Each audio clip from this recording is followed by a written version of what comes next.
அப்படியும் எல்லாரையும் பார்க்கறது ரொம்ப சந்தோஷமா இருக்குது. இந்த நாளிலும் தேவன் நம்ம ஒவ்வொருவரோடும் கூட நிச்சயமா இடைப்பட்டு பெரிய காரியங்களை நம்ம வாழ்க்கையில செய்வார்ங்கிறத நான் விசுவாசிக்கிறேன். கடந்த வாரத்துல அந்த தேவன் தீர்க்க தரிசனமா பேசுன அந்த பயப்படாதேன்னு சொல்லி பேசின அந்த வார்த்தையின் மூலம் நிறைய பேர் சொன்ன ஒரு காரியம், இந்த வார்த்தை எனக்காகவே இந்த வாரம் எனக்கு பேசப்பட்டதை உணர்ந்தேன்னு சொல்லி சொன்னதை பார்த்தேன். சில டெஸ்டிமனிஸ் கூட ஷேர் பண்ணிருக்கிறாங்க, அதை கூட நான் குரூப்ல ஷேர் பண்றேன். அப்போ தேவன் ஒரு வார்த்தையை நமக்கு தர்றாருன்னா ஒரு சூழ்நிலை வருவதற்கு முன்பதாகவே அந்த வார்த்தையை நமக்கு தந்து நம்மள அந்த காரியங்கள்ல பலப்படுத்தி நம்ம நிச்சயமா அந்த பயங்கள்ல இருந்து விடுவித்து ஒரு பெரிய விடுதலையும் ஒரு வெற்றியையும் தர்றத கடந்த வாரத்துல நான் பார்த்தேன். ஒவ்வொரு ஷேர் பண்ணதை நான் பார்த்தேன். அது ரொம்ப மனசுக்கு சந்தோஷமா இருந்தது. ஆண்டவருக்கு நான் நன்றி சொன்னேன். அதே போல இந்த நாளிலும் நம்மோடு கூட தீர்க்க தரிசனமாக சில வார்த்தைகளின் மூலம் பேச விரும்புகிறார். இன்றைக்கு இந்த வார்த்தையை கேட்கிற ஒவ்வொருத்தருடைய வாழ்க்கையிலையும் நான் விசுவாசிக்கிறேன், கர்த்தர் இந்த வார்த்தையின் மூலம் பேசினபடியே உங்க ஒவ்வொருத்தருடைய வாழ்க்கையிலையும் அந்த வார்த்தையின்படி உங்களை ஆசீர்வதிப்பாருன்னு நான் நிச்சயமா விசுவாசிக்கிறேன். அப்போ இந்த நாள்லயும் நான் தொடர்ந்து ப்ரேயர் பண்ணிட்டு இருக்கிறப்போ ஆண்டவர் ஒரு வார்த்தையின் மூலம் தெளிவா என் கூட பேசினாரு. நான் உங்களை விசாரிக்கிற ஒரு தகப்பன் அப்படின்றத திருப்பி எங்க போனாலும் அந்த விசாரிக்கிற ஒரு தகப்பன் அப்படிங்கிறத குறிச்சு ஆண்டவர் என்கிட்ட பேசிட்டே இருந்ததை நான் பார்த்தேன். எங்க போனாலும் வந்தாலும் அந்த எப்படி அந்த வீல் லகாய்ரோய் மெசேஜுக்கு முன்னாடி ஆண்டவர் என் கூட எப்படி இடைப்பட்டாரோ அதே போல நான் உங்களை விசாரிக்கிற தகப்பன் அப்படிங்கிற அந்த வார்த்தையின் மூலம் என்னோடு கூட பேசிக்கொண்டே இருந்தார். அததான் இன்றைக்கு நம்ம பார்க்க போகிறோம். அப்போ இன்றைக்கு நம்ம ஒவ்வொருத்தரையும் நம்ம தகப்பன் விசாரிக்கிறவராய் இருக்கிறார். எப்படி, அதாவது நம்ம தமிழ் பைபிள்ல விசாரிக்கிறவர்னு கொடுத்திருக்குது, இங்கிலீஷ் பைபிள்ல for he CARES for you அப்படின்னு கொடுத்திருக்கு. இதெல்லாம் இன்னைக்கு நம்ம டீட்டெயிலா பார்க்கும்போது நம்ம அப்பா நம்ம மேல எவ்வளோ அன்பு வைத்திருக்கிறார், அப்ப நம்ம எந்த காரியத்தை குறித்து கலங்க வேண்டும் அப்படிங்கிற ஒரு நிச்சயமா உங்க ஒவ்வொருத்தருக்குள்ளேயும் அந்த திட மனதையும் தைரியத்தையும் தேவன் நிச்சயம் தருவார். இப்ப வாசிக்கலாம் 1 பேதுரு 5ஆம் அதிகாரம் 7ஆம் வசனம். 1 பேதுரு 5:7.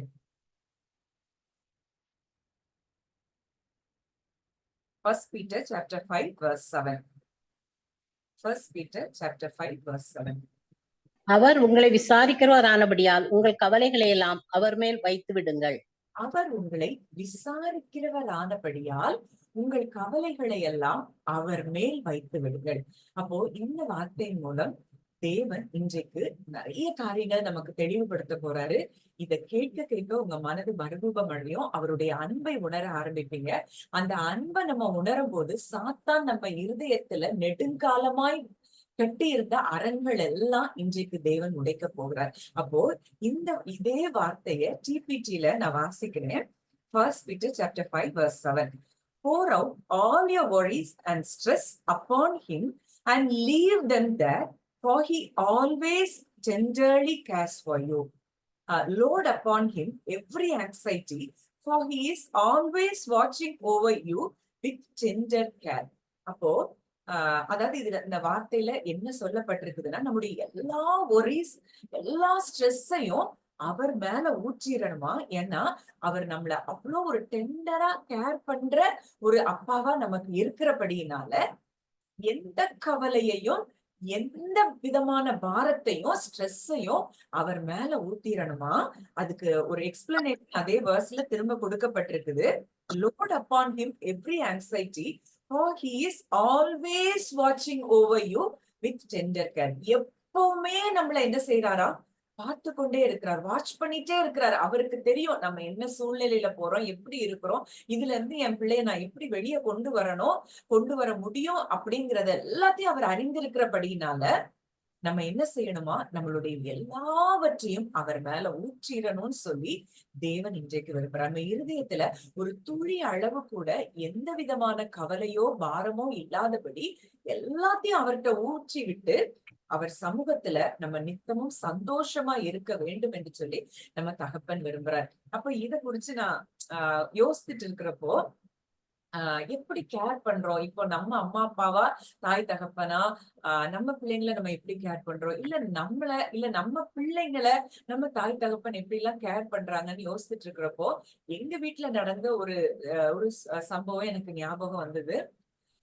அத நான் யோசித்து பார்க்கும்போது, உலகத்துல இருக்கிற நம்மளே நம்ம பிள்ளைங்களையோ, இல்ல நம்ம அம்மா, அப்பா அவங்க பேரன், பேத்திகளையோ அவ்ளோ தூரம் கேர் பண்றப்போ, நம்ம தகப்பன் நமக்காக ஜீவனை கொடுத்து நம்மளை மீட்டெடுத்து, அவருடைய ரத்தத்தினால நம்மளை மீட்டெடுத்திருக்கிறார்ன்னா, நம்மள எவ்ளோ தூரம் அவர் கேர் பண்ணுவாருங்கிறத நான் யோசித்து பார்க்கும்போது, ஆ அந்த அன்ப நான் அதாவது அந்த அன்புல ரொம்ப மூழ்கி போனேன்னு சொல்லணும். அது எப்படி நான் அத உணர்ந்து கொண்டேன்னா, அ இப்படிதான் ஜூம் மீட்டிங் நடக்கும்போது எங்க அம்மா இருக்கும்போது, எங்க அம்மா என் பக்கத்துல கட்டில்ல உட்கார்ந்திருப்பாங்க. அ என் பொண்ணு வந்து அந்த அம்மாக்கு பின்னாடியே அந்த கட்டில்ல படுத்து தூங்கிருவா. ஆ தூங்குன பிறகு இந்த மீட்டிங்லாம் முடிஞ்ச பிறகு நான் இதெல்லாம் அப்லோட் பண்ணிட்டு அது ஒரு 10, 15 மினிட்ஸ் ஆகும். நான் சொல்லுவேன், "எம்மா நீங்க போய் படுங்கம்மா, நான் பார்த்துக்கிறேன் அவள" அப்படின்னா, எங்க அம்மா எழும்பவே மாட்டாங்க. இல்ல நீ அவள எழுப்பி நீ தூக்கி போட்டாதான் நான் எழும்புவேன். அவ கீழ உருண்டு விழுந்துருவா. நான் எழும்ப மாட்டேன். நீ எல்லாத்தையும் முடிச்சுட்டு நீ மெதுவா வா. நான் அதுவரைக்கும் நான் உட்கார்ந்துருக்கேன். இல்லன்னா பிள்ளை கீழ விழுந்துரும். அப்படின்னு சொல்லி அந்த ஒரு பாட்டி அந்த பேத்தியின் மேல வைத்திருக்கிற அந்த அன்பு, இப்படிதான் நம்ம பிள்ளைகள குறித்து நம்ம அப்படிதான் நேசிக்கிறோம். அப்போ அந்த உலக பிரகாரமான அந்த ஒரு அன்பே அவ்வளோ பெரிதா இருக்கும்னா, ஏன்னா கீழ விழுந்துறக்கூடாது. தான் தான் பாதுகாப்பு அப்படின்னு சொல்லி அவங்க பாதுகாக்கிறாங்களாம்.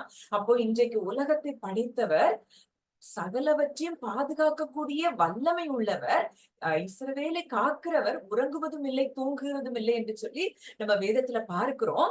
அப்படிப்பட்ட தகப்பன் நம்ம எந்த நாள் நம்மளை கைவிடுவார்? நம்ம கூடயே அவர் இருக்கிறார். நம்மை சுற்றிலும் அவர் இருக்கிறார். அப்படிங்கிற அந்த நினைவு நம்ம அந்த வேதத்துல உள்ள வார்த்தைய அப்படியே நம்ம விசுவாசிக்கும்போது, நம்ம வாழ்க்கையில அது நடக்கும். அப்போ இன்றைக்கு நம்ம ஒவ்வொருத்தருமே நம்ம தியானிச்சு பார்க்கவும், நம்ம பிள்ளைங்களுக்கு ஏதாவது ஒண்ணு செஞ்சதுன்னா, எவ்வளவு தூரம் நமக்கு தூக்கம் வராது. நம்ம ஒவ்வொரு நிமிடமும் நம்ம பிள்ளைகள் மேல நினைவா இருப்போம். இப்படியெல்லாம் இருக்கிறோம். நம்ம இப்படி இருக்கிறோம்னா, நம்மை படைத்தவர் எவ்வளவு அன்புள்ளவர் அப்படிங்கிறத நீங்க நினைச்சு பார்க்கும்போது, உங்கள குறிச்சு நீங்க ரொம்ப கவலைப்படுறத நீங்க விட்டுருவீங்க. அப்படிதான் என் கூட ஆண்டவர் அந்த கடந்த வாரம் முழுக்க இடைப்பட என்னோட எல்லா பாரங்களையும் நான் அவர் மேல வைக்கும்போது, அந்த சந்தோஷம், சமாதானத்தினால தேவன் நிரப்புகிறத நான் பார்த்தேன். இதே வார்த்தைய ஆம்பிளிஃபைட் வெர்ஷன்ல எப்படி குடுத்திருக்குன்னு வாசிக்கிறேன்.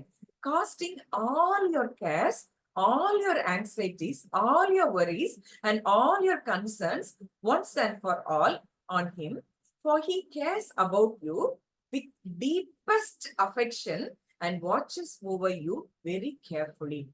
அவருடைய ஆழமான அன்புனால அவர் நம்மளை கேர் பண்றாராம். வாட்ச் பண்ணிட்டே இருக்கிறாராம். ஒவ்வொரு செகண்டும் என் பிள்ளை என்ன செய்யுது? என் பிள்ளைக்கு என்ன நடக்குது? என் பிள்ளை என்ன சூழ்நிலையில இருக்கிறா? எல்லாத்தையும் அவர் வாட்ச் பண்ணிட்டு தான் இருக்கிறாரு.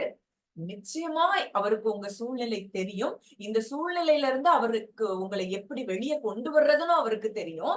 அதனால நீங்க என்ன செய்யக்கூடாதுன்னு விரும்புறாருன்னா, கவலைப்படக்கூடாதுங்கிறது தான் நம்ம தகப்பனுடைய விருப்பமா இருக்கிறது. இத இன்னொரு டிரான்ஸ்லேஷன்லயும் நான் வாசிக்கிறேன். நான் ஏன் இதை திருப்பி திருப்பி நான் வேற டிரான்ஸ்லேஷன் எல்லாம் வாசிக்கிறேன். இது நம்ம இருதயத்துல இன்றைக்கு ஆழமாய் பதிக்க தேவன் விரும்புகிறார். அப்போ நம்ம இருதயத்துல இந்த வார்த்தைகள் ஆழமாய் பதிக்கப்படும் போது, சத்ருவானவன் பல வருஷங்கள் விதைத்த ஆண்டவரை குறித்து, அவருடைய அன்பை குறித்து நம்ம சந்தேகப்பட வைத்ததுனாலதான் நம்ம பல விஷயங்கள்ல பயந்து போய், சோர்ந்து போய், முறுமுறுத்து கொண்டு இருக்கிறோம். ஆனா இன்றைக்கு தேவன் அவருடைய அன்பினால நம்ம ஒவ்வொருவருடைய உள்ளத்தையும் அவர் நிரப்ப விரும்புகிறார். அப்ப அதுல அந்த அந்த வெர்ஷன் என்னன்னா, டிரான்ஸ்லேஷன் ஃபார் டிரான்ஸ்லேட்டர்ஸ் ஒரு வெர்ஷன். அதுல எப்படி இருக்குதுன்னா, because he takes care of you, let him take care of all the things that you are worried or concerned about. அவர் டேக் கேர் பண்ணட்டும். நம்ம அதை என்ன செய்ய வேண்டாம்? நம்முடைய பாரங்களை நம்ம கேர் பண்ணவே தேவையில்லை. அவர் கேர் பண்ணட்டும் அப்படின்னு சொல்லி இந்த வார்த்தை சொல்லுகிறத பார்க்கிறோம். அப்போ இன்றைக்கு நீங்க எத்தனையோ சூழ்நிலைகள்ல ஒவ்வொருத்தரும் வந்திருக்கிறீங்க. நம்முடைய தகப்பன் விரும்புகிற ஒரு காரியம், நம்முடைய எல்லா பாரங்களையும், எல்லா கவலைகளையும் அவர் மேல வைக்கணுங்கிறது தான் அவருடைய விருப்பமா இருக்கிறது. 1 Peter chapter 5 verse 7. அப்போ அடுத்ததா Ephesians 2 chapter verses 4 to 6. எபேசியர் 2:4 வரைக்கும் வாசிக்கலாம். எபேசியர் 2:4 தேவனோ இரக்கத்தில் ஐஸ்வர்யம் உள்ளவராய் நம்மில் அன்பு கூர்ந்த தம்முடைய மிகுந்த அன்பினாலே அக்கிரமங்களில் மரித்தவர்களாய் இருந்த நம்மை கிறிஸ்துவுடனே கூட உயிர்ப்பித்தார். கிருபையினாலே ரட்சிக்கப்பட்டீர்கள். கிறிஸ்து இயேசுவுக்குள் அவர் நம்மிடத்தில் வைத்த தயவினாலே நம்முடைய கிருபையின் மகா மேன்மையான ஐஸ்வர்யத்தை வருங்காலங்களில் விளங்க செய்வதற்காக. அடுத்தது வாசிக்கலாம். கிறிஸ்து இயேசுவுக்குள் நம்மை அவரோட கூட எழுப்பி உன்னதங்களிலே அவரோட கூட உட்காரவும் செய்தார். இந்த வசனத்துல நம்ம பார்க்கும் போது தேவனோ இரக்கத்தில் ஐஸ்வர்யம் உள்ளவர். அப்போ இரக்கத்துக்கு ஒரு டெபினிஷன் வேணும்னா அது தேவனை மாதிரி யாரையுமே நம்ம சொல்ல முடியாது. அப்படிப்பட்ட இரக்கத்தில் ஐஸ்வர்யம் உள்ளவராய் நம்மில் அன்பு கூர்ந்த தம்முடைய மிகுந்த அன்பினாலே, அவர் நம்ம மேல அன்பு கூர்ந்ததுனாலதான் அக்கிரமங்களில் மரித்தவர்களாய் இருந்த நம்மை கிறிஸ்துவுடனே கூட உயிர்ப்பித்தார். நம்ம மரித்து போயிருந்தோம், நம்ம ஆவி மரித்து போன நிலைமையில இருந்தது. ஆனா நம்மை நேசித்த மிகுந்த அன்பினாலே நம்ம என்ன செய்திருக்கிறாராம்? உயிர்ப்பித்திருக்கிறாராம். கிருபையினாலே நாம் ரட்சிக்கப்பட்டு இருக்கிறோம். கிறிஸ்து இயேசுவுக்குள் அவர் நம்மிடத்தில் வைத்த தயவினாலே, அதுல பாக்குற அடுத்த வசனத்துல நம்ம பார்க்கிறோம், நம்மை அவரோட கூட எழுப்பி உன்னதங்களில் அவரோட கூட உட்காரவும் செய்தார். அப்போ எவ்வளவு பெரிய அன்பு, தேவ அன்பு நம்ம பார்க்கும் போது ஒன்றுக்குமே தகுதி இல்லாத நம்மை அக்கிரமங்களில பாவங்களில மரித்து போன நிலைமையில இருந்த நம்மள நம்ம ஆண்டவர் அப்பவே அன்பு வைத்திருந்தார்னா, இன்றைக்கு அவரை ஏற்றுக்கொண்டு அவருடைய சொந்த பிள்ளைகளாய் மாறி அவருடைய ரத்தத்தினால கழுவப்பட்டு இன்றைக்கு அவர் பக்கத்துல உட்கார வைக்கப்பட்டிருக்கிறோம்னா அவருடைய அன்பு மாறுமா? நம்ம அப்படி இருந்த நிலைமையிலேயே, அக்கிரமத்துல பாவங்கள்ல இருந்த நிலைமையிலேயே நம்மளை நேசித்திருப்பார். ஆனால் இன்றைக்கு அவர் பிள்ளை ஆயிட்டோம், நம்மளை எப்படி அவர் கைவிட முடியும்? எப்படி அவர் நம்மை நேசிக்காமல் இருக்க முடியும்? அந்த அன்பை நம்ம தியானிக்கும் போதுதான் நிச்சயமா நம்ம பயங்கள்ல இருந்து நம்ம வெளியே வர முடியும். சத்ருவானவன் ஆதி காலத்துல இருந்து சொன்ன பொய்கள் நம்ம இருதயத்துல விதைத்தது அதுதான். தேவன் இந்த இடத்துல உன்னை நேசிக்காதனால உனக்கு இது நடந்தது, இது நடந்தது, இது நடந்ததுன்னு சொல்லி நிறைய பொய்களை நம்ம இருதயத்துல அவன் விதைத்து வைத்திருக்கிறான். இந்த பொய்களை எல்லாவற்றையும் இன்றைக்கு தேவன் வேரோடு பிடுங்கி போடணும்னு விரும்புறார். இதே வசனத்தை நான் டிபிடில வாசிக்கிறேன். Ephesians 2 chapter 4 verses 4 to 6. But God still loved us with such great love. He is so rich in compassion and mercy. Even when we were dead and doomed in our many sins, He united us into the very life of Christ and saved us by His wonderful grace. He raised up with Christ, the exalted one, and we ascended with Him into the glorious perfection and authority of the heavenly realm, for we are now co-seated as one with Christ. அப்போ இவ்வளோ பெரிய அன்பு நம் தேவன் நம்ம மேல வைத்திருக்கிறாரு. நம்ம பாவம் செய்யும் போதே, பாவத்துல இருக்கும் போதே அவருடைய அன்பு அவ்வளவு பெருசா இருந்ததுன்னா இன்றைக்கு அந்த அன்புல மாறும். அவர் நேற்றும் இன்றும் என்றும் மாறாதவராய் இருக்கிறார். இன்றைக்கு நம்ம மறுபடி பிறந்திருக்கிறோம், அவர் பிள்ளைகள் ஆயிருக்கிறோம். அப்போ அவருடைய அன்பு ஒவ்வொரு நிமிஷமும் நம்ம மேல குறைய கூடுமே தவிர, அதாவது அவருடைய அன்புல எந்த குறைவும் ஒரு நாளும் என்ன செய்யாது, இருக்காது. எபேசியர் 1:4 வாசிக்கலாம். எபேசியர் 1:4. தமக்கு முன்பாக நாம் அன்பில் பரிசுத்தம் உள்ளவர்களும் குற்றமில்லாதவர்களுமாய் இருப்பதற்கு அவர் உலக தோற்றத்திற்கு முன்னே கிறிஸ்துவுக்குள் நம்மை தெரிந்து கொண்டபடியே. சரி, போதுமா? அப்போ தமக்கு முன்பாக நாம் அன்பில் பரிசுத்தம் உள்ளவர்களும் குற்றமில்லாதவர்களுமாய் இருப்பதற்கு நம்ம பிறக்கவே இல்லை. இந்த வசனத்தை நம்ம அடிக்கடி பார்த்திருக்கிறோம். நம்ம ஒரு என்டிட்டியா இந்த உலகத்திலே தோன்றல, ஆனா அந்த உலகமே தோன்றல. இந்த உலக தோற்றத்துக்கு முன்னதாகவே அவர் நம்மை தெரிந்தெடுத்திருக்கிறார்னா, அந்த தெரிந்தெடுத்த தேவனுடைய அன்பு நம்ம மேல இருக்கும்னா அவர் எவ்வளவு தூரம் நம்ம மேல கண்ணோக்கமா இருப்பார், என்னைய ஒவ்வொரு செகண்டும் என் ஆண்டவருடைய கண்கள் என்னைய பார்த்துட்டே இருக்குது அப்படிங்கிற அந்த உறுதி நமக்கு இன்றைக்கு நிச்சயம் வரணும். ஒரு நாள் கூட இந்த உறுதியில, இந்த அன்புல இருந்து நம்ம வெளியே வரக்கூடாது. இதுக்கு நிறைய வார்த்தைகள் வேதத்துல இருந்து நான் காட்டுறேன். அப்போ இந்த அன்புல நிலைத்திருக்கும் போது மட்டும்தான் நம்ம விசுவாசத்துல உறுதியாய் நிற்க முடியும். அப்போ இந்த எபேசியர் 1:4 அது NLT-ல ரொம்ப அழகா இருந்துச்சு, நியூ லிவிங் டிரான்ஸ்லேஷன்ல. Even before he made the world, God loved us and chose us in Christ to be holy and without fault in his eyes. அப்போ நம்மை உருவாறதுக்கு முன்னாடி, இந்த உலகமே உருவாறதுக்கு முன்னாடியே இங்க வந்திருக்கிற, இதை கேட்க போகிற ஒவ்வொருத்தரையும் அவர் தெரிந்தெடுத்திருக்கிறார்னா அவருடைய கண்கள் எவ்வளவு தூரம் நம்மை பார்த்து கொண்டே இருக்கிறது. நீங்க எதை குறித்தும் கலங்க தேவையில்லைங்கிறத ஆண்டவர் இன்றைக்கு திட்டவட்டமா உங்ககிட்ட சொல்ல விரும்புறாரு. அப்போ இதுல ஒரு சில பாயிண்ட்ஸ் நான் சொல்ல விரும்புறேன். இதை நீங்க மனசுல ஆழமா பதிச்சுக்கிடணும்.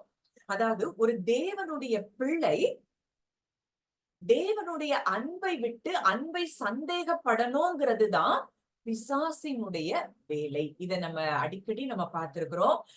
சர்ப்பம் ஏவாள்கிட்ட வஞ்சிக்கும் போதே அந்த தந்திரத்தை தான் செய்தான். உங்களை தேவன் இந்த தோட்டத்துல உள்ள எல்லாத்தையும் சாப்பிடலாம்னு சொன்னாரா அப்படின்னு சொல்லி அவன் கேக்குறான். அப்போ ஏவாள் சொல்றா, அதுக்கு ஒரு மறு உத்தரவு வருது. அதுக்கு திருப்பி அவன் பேசுறான், இல்ல இது பார்வைக்கு அழகு, புசிப்புக்கு இனிமமா இருக்கும், இத சாப்பிட்டா தேவர்களை போல மாறிடுவீங்க அப்படிலாம் அவன் சொல்றான். அப்போ அதுல என்ன அர்த்தம்? அங்க ஏற்கனவே அவங்க தேவர்களா இருக்கிறாங்க. தேவனை போலதான் அவர் அங்க தோட்டத்துல அவரை வச்சிருக்கிறாரு ஆண்டவர். ஆனா அவர் கொஞ்சம் கூட அந்த எண்ணத்தை ஏவாளுடைய இருதயத்துல இருந்து எடுக்கணும், கொஞ்சம் கூட ஆண்டவர் அன்பா இருக்கிறாருன்னு தெரியக்கூடாது அப்படிங்கிறத அவர் ரொம்ப குறிப்பா இருந்து, இல்ல நீங்க இதை சாப்பிட்டா தேவனை போல மாறிடுவீங்க, உங்க கண்கள் திறக்கப்படும் அப்படின்னு சொல்லி தேவனுடைய அன்பை சந்தேகப்பட வைக்கிறான். இன்றைக்கு வரைக்கும் நம்ம இருதயத்திலையும் சாத்தான் விதைக்கிறது அதுதான். நீ இப்படியே விசுவாசிட்டு இருந்தா இதெல்லாம் நடந்துருமா?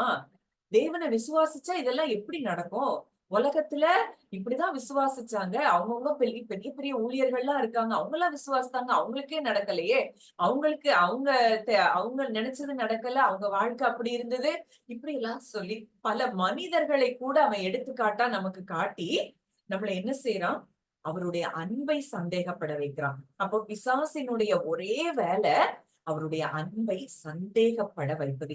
இன்னைக்கு உங்க இருதயத்தின் ஆழத்துல நீங்க யோசித்து பாருங்க, எந்த இடத்துல எல்லாம் நீங்க கவலைப்படுறீங்களோ அந்த இடத்துல எல்லாம் அவருடைய அன்பை நம்ம சந்தேகப்படுற இடத்துல இருக்கிறோம். அந்த இடத்துல எல்லாம் பிசாசு நமக்கு ஒரு அரணை கட்டி வைத்திருக்கிறான். ஒருவேளை அது சரீர பிரகாரமான ஒரு போராட்டமா இருக்கலாம், இல்ல ஒரு பொருளாதார ஆசீர்வாதங்களுக்கு இல்ல குறைவுகள்ல இருந்து அந்த இடத்துல நம்ம ஒருவேளை இருந்தோம்னா, இல்ல நீ இப்படிதானே இருக்கிற, கடவுள் உன்னைய நேசித்தாருன்னா நீ ஏன் இந்த குறைவுக்குள்ள இருக்கணும், இல்ல நம்ம பிள்ளைகளுடைய ஆசீர்வாதத்துல ஏதோ ஒரு குறைவு இருக்கு அப்படின்னா நீ கடவுளே தேடிட்டு இருக்கிறியே, உன் பிள்ளை வாழ்க்கை ஏன் இப்படி இருக்குது அப்படின்னு சொல்லி எந்தெந்த இடத்துல எல்லாம் நம்மள ஒரு சந்தேகம் நமக்கு இருக்கிறதோ அந்த இடத்துல எல்லாம் பிசாசினுடைய கிரியை இருக்கிறதுங்கிறத இன்றைக்கு அறிந்து கொள்ளணும்.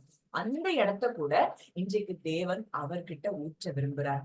எந்தெந்த இடத்துல எல்லாம் சந்தேகம் இருக்கு, எந்தெந்த இடத்துல எல்லாம் குழப்பம், பயம், கவலை இருக்குதோ அந்த எல்லா பகுதிகளையும் தேவன் இன்றைக்கு என் மேல ஊற்றிருங்க அப்படின்னு சொல்லி கர்த்தர் இன்றைக்கு நம்ம ஒவ்வொருத்தரோடையும் கூட பேசுறத நான் பார்க்கிறேன். அடுத்ததா இன்னொன்னு, நம்ம சில நேரங்கள்ல தேவனால ரொம்ப நேசிக்கப்படுறத நம்ம ஃபீல் பண்ணுவோம். ஒருவேளை இப்ப நான் இந்த மெசேஜே பேசிட்டே இருக்கும் போதே சிலருக்கு ஐயோ இவ்வளவு தூரம் என்னை நேசிக்கிறாரா அப்ப அப்படின்னு சொல்லி உங்களுக்கு ஒரு ஃபீலிங் வரும். ஆனா கொஞ்ச நேரம் கழிச்சு ஏதோ ஒரு சூழ்நிலையில ஒரு மாற்றம் வரும்போது இந்த ஃபீலிங் போயிரும். அப்போ கடவுள் என்னை நேசிக்கலையோ அப்படிங்கிற ஒரு எண்ணம் நம்மளுக்கு என்ன செய்து வருது. ஆனா நம்ம ஃபீலிங்க பொறுத்து அவர் நேசிக்கிறதுல எந்த மாற்றமும் வரப்போறது இல்ல. உங்க ஃபீலிங்க வச்சு அவர் அன்பை நீங்க சந்தேகப்படக்கூடாது. ஃபீலிங்ஸ் ஒரு நேரம் அப்படி இருக்கும், ஒரு நேரம் இப்படி இருக்கும். தேவனை நமக்கு சூழ்நிலைகள் சாதகமா இருந்தா தேவனை எவ்வளவோ நேசிக்கிறான்னு நினைப்போம், சூழ்நிலைகள் எதிரா இருந்தா தேவன் நம்மை நேசிக்கலையோ வெறுத்துட்டாரோ அப்படின்னு நினைப்போம். ஆனா அவருடைய அன்பு ஒரு காலும் மாறாது. அவருடைய அன்பு மாறாத அன்பு.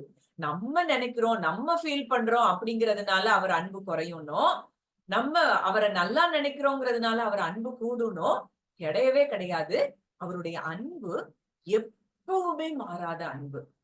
அப்போ அடுத்ததா இன்னொரு ஒரு விஷயம், நம்ம என்ன பண்ணணும்னா, அவருடைய வார்த்தையின் மூலம் அவருடைய அன்பை எவ்வளவுத்துக்கு தியானிக்கிறோமோ அந்த இடத்துல அந்த வார்த்தை சொல்லுது, அதனால அவர் என்னை நேசிக்கிறார், அந்த அன்புக்குள்ளதான் நான் இருப்பேங்கிறதுல நம்ம உறுதியா இருக்கணும். நம்ம பிறக்கிறதுக்கு முன்னதாகவே அவரு நம்மளை நேசித்திருக்கிறார். நம்ம ரட்சிக்கப்படுகிறதற்கு முன்னதாகவே நம்ம நேசித்திருக்கிறார் அப்படின்னா, நம்ம ரட்சிக்கப்பட்ட பின்பும் அதே அன்புதானே தவிர, அதுல நம்ம ரட்சிக்கப்படுறதுக்கு முன்னாடி அவர் கொஞ்சம் நேசிச்சாரு, ரட்சிக்கப்பட்ட பிறகு நிறைய நேசிக்கிறார் அப்படிலாம் இல்ல. அவருடைய அன்பு எப்பவும் ஒண்ணுதான். அவர் நேசித்ததுனாலதான் நம்ம ரட்சிக்கப்பட்டிருக்கிறோம். இன்றைக்கு ரட்சிக்கப்பட்ட பிறகும் அதே தேவ அன்பு நம்ம ஒவ்வொருத்தர் மேலேயும் இருக்குதுங்கிறதுதான் உண்மை, சத்தியம். அப்போ இன்றைக்கு நம்ம இந்த கிறிஸ்தவ வாழ்க்கையில நம்ம வளரணும் அப்படின்னு சொன்னா, இந்த தேவ அன்புல நம்ம எப்படி இருக்கணும்னா எஸ்டாப்ளிஷ்டா இருக்கணும். அப்பதான் இந்த கிறிஸ்தவ வாழ்க்கையில நம்ம அடுத்த லெவல்ல, ஆவிக்குரிய லெவல்ல நம்ம என்ன செய்ய முடியும், முன்னேற முடியும். இல்ல அப்படின்னா அவருடைய அன்பை சந்தேகப்படுற இடத்திலேயே நம்ம இருப்போம்னா கீழே கீழே விழுந்து எழும்புற நிலையில தான் நம்ம இருப்போம். இப்போ இன்னும் ஒரு வசனம் வாசிக்கலாம். யூதா 21ஆம் வசனம், ஜூட் verse 21. யூதா 20. தேவனுடைய அன்பிலே உங்களை காத்துக்கொண்டு நித்திய ஜீவனுக்கு ஏதுவாக நம்முடைய கர்த்தராகிய இயேசு கிறிஸ்துவினுடைய இரக்கத்தை பெற காத்திருங்கள். தேவனுடைய அன்பிலே உங்களை காத்துக்கொண்டு. அப்போ வசனம் தெளிவா சொல்லுது, அவருடைய அன்புல நம்மளை என்ன செய்யணுமா, காத்து கொள்ளணுமா. ஏன்னா எந்த இடத்துல எப்ப பிசாசு கர்ச்சிக்கிற சிங்கம் போல விழுங்கலான்னு தான் என்ன செய்யறான், வகை தேடி சுற்றி திரிகிறான். எப்படி அவருடைய அன்பை விட்டு நம்ம எப்படியாவது வெளியே கொண்டு வந்துடணும். அப்போ அவருடைய அன்பை விட்டு வெளியே வரும்போது ஆட்டோமேட்டிக்கா நமக்கு என்ன வந்துரும், சந்தேகம் வந்துரும். அவர் நமக்கு செய்வாராங்கிற நம்பிக்கை அற்று போன நிலைமைக்குள்ள நம்ம போயிருவோம். அப்ப இன்றைக்கு தேவன் திட்டவட்டமா சொல்றாரு, என்னுடைய அன்பிலே உங்களை நீங்க காத்து கொள்ளுங்க. நான் எப்பொழுதும் உங்க மேல அன்பா இருக்கிறேன், உங்க மேல நேசமா இருக்கிறேன், என் கண்கள் எப்போ உங்களை பார்த்து கொண்டே இருக்கிறதுங்கிறதுல நீங்க உறுதியா இருங்க அப்படிங்கிறதுல தேவன் இன்றைக்கு திட்டவட்டமா நம்ம கிட்ட சொல்ல விரும்புறாரு. அத எப்படி நான் எழுதியிருக்கிறேன் அப்படின்னா, do not let the devil take you out of the love of God. அதாவது பிசாசு தேவ அன்பை விட்டு நம்மள வெளியில கொண்டு வராதபடி நம்ம என்ன செய்யணுமா, நம்மை காத்து கொள்ளணுமா. இது NLT-ல எப்படி இருக்குதுன்னா, keep yourself safe in God's love, remain steadfast in God's love அப்படின்னு இன்னொரு டிரான்ஸ்லேஷன்ல சொல்லப்பட்டிருக்குது. அப்போ அந்த தேவ அன்புல என் மேல இரவும் பகலும் என் தேவன் என் மேல கண்ணோக்கமா இருக்கிறார், என்னை பார்த்து கொண்டே இருக்கிறார், என்னை கேர் பண்ற ஒரு தகப்பன் இருக்கிறார் அப்படின்னு சொல்லி நம்ம விசுவாசிப்போமானால் தேவன் அப்படியே நமக்கு வெளிப்படுவார். நம்ம பார்த்திருக்கோம், அடிக்கடியா நம்ம அந்த வார்த்தையை பார்த்திருக்கிறோம். சாத்ராக் மேஷாக் ஆபேத்நேகோ அததான் சொல்றாங்க, நாங்கள் ஆராதிக்கிற தேவன் எங்களை தப்புவிப்பார். அவங்க சொன்ன வார்த்தையின்படியே அவங்க அப்படிதான் தேவனை பார்த்தாங்க. தேவன் அப்படியே அவங்களை அந்த அக்கினிக்குள்ள போட்டப்ப கூட அவங்க முடி கருகல, அவங்க உடை கருகல, அப்படியே அவங்க வெளியில வந்ததை நம்ம பார்க்கிறோம். அப்ப இன்றைக்கு நம்ம எப்படி பார்க்கிறோம், அப்படி தேவன் நமக்கு வெளிப்படுவார். இன்றைக்கு நம்ம கேர் பண்ற அவர் நம்ம அப்பாவா, நம்முடைய ஒவ்வொரு தேவைகளையும் சந்திக்கிற யெகோவா ஈரேவாய் நம்ம பார்ப்போமானால், யெகோவா ஷாலோமாய் சமாதானம் கொடுக்கிறவராய் அவரை நம்ம பார்ப்போம்னா நம்ம நிச்சயமா அப்படித்தான் நம்ம தேவன் நமக்கு வெளிப்படுவார். இன்றைக்கு அதுல நம்ம உறுதியா இருக்கணும், அவருடைய அன்புல நம்ம உறுதியா நம்ம காத்து கொள்ளணும்னு சொல்லி தேவன் என்ன செய்யறாரு, விரும்புறாரு. இன்னும் ஒரு வசனம், பிலிப்பியர் 4:6 வாசிக்கலாமா? Philippians chapter 4 verse 6.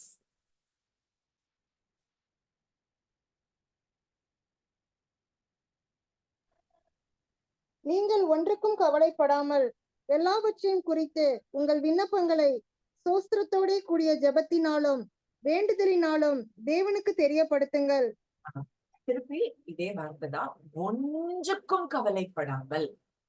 இல்ல இந்த விஷயம் பெரிய விஷயம், இதுக்கு என்னால கவலைப்படாம இருக்க முடியாது அப்படின்னு சொல்றதுக்கு உலகத்துல எதுவுமே இல்லை. அவர் சொல்லிட்டாரு, ஒண்ணுக்கும் கவலைப்படாத. அவர் சொல்லிட்டாருன்னா, இன்றைக்கு கூட நான் டெய்லி டிவோஷன்ல அதான் பேசுறீங்க, எத்தனை பேர் கேட்டீங்கன்னு தெரியல. ஒரு வார்த்தை அவர்கிட்ட இருந்து வருதுன்னா, இப்போ இன்னைக்கு அததான் சொன்னேன், அழாதே அப்படின்னு அவர் சொல்லிட்டாருன்னா, அவர் வெறுமனே அந்த வார்த்தையோடு அவர் நிக்க மாட்டாரு. அந்த அழுகையை நிறுத்தக்கூடிய, சந்தோஷத்தை தரக்கூடிய செயலையும் அவர் செய்வார். அப்ப இன்னைக்கு கவலைப்படாதன்னு அவர் சொல்லிட்டார் அப்படின்னா, அந்த கவலையை நீக்குவதற்குரிய எல்லா வேலையையும் நம் தேவன் செய்து முடிப்பார். அதுதான் அவருடைய நேச்சர், அவருடைய கேரக்டர், எல்லாமே நம்ம அப்பாவினுடைய நேச்சர் அதுதான். அப்ப இன்றைக்கு அவர் சொல்றாரு, நீங்க ஒண்ணுக்கும் கவலைப்பட வேண்டாம், நான் இருக்கிறேன், அப்பா இருக்கிறேன். எல்லாத்தையும் நீங்க ஏன் பாதப்படியில நீங்க வச்சிட்டு நீங்க என்ன செய்யுங்க, சந்தோஷமா, கர்த்தருக்குள் எப்பொழுதும் சந்தோஷமா இருங்கள் அப்படின்னு அவர் நம்ம கிட்ட என்ன செய்யறாரு இன்னைக்கு சொல்றாரு. ஒன்றுக்கும் கவலைப்படாமல் எல்லாவற்றையும் குறித்து உங்கள் விண்ணப்பங்களை ஸ்தோத்திரத்தோடு கூடிய ஜெபம். அது எப்படி ஜெபம்? ஸ்தோத்திரத்தோடு கூடிய ஜெபம்னா, இத சொல்லிட்டே நீங்க செய்து முடிக்க போறீங்கப்பா, உங்களுக்கு ஸ்தோத்திரம். இதுதான் ஸ்தோத்திரத்தோடு கூடிய ஜெபம். வேண்டுதலினாலும் தேவனுக்கு தெரியப்படுத்துங்க. அவருக்கு தெரியதான் படுத்தணும். அவருக்கு நமக்கு என்ன தேவைங்கிறது அவருக்கு முன்னாடியே தெரியும். ஆனா இதை ஏன் தெரியப்படுத்தணும்னு அடுத்த வசனம் சொல்லுது பாருங்க. அப்பொழுது எல்லா புத்திக்கும் மேலான தேவ சமாதானம் உங்கள் இருதயங்களையும் உங்கள் சிந்தைகளையும் கிறிஸ்து இயேசுவுக்குள்ளாக காத்து கொள்ளும்.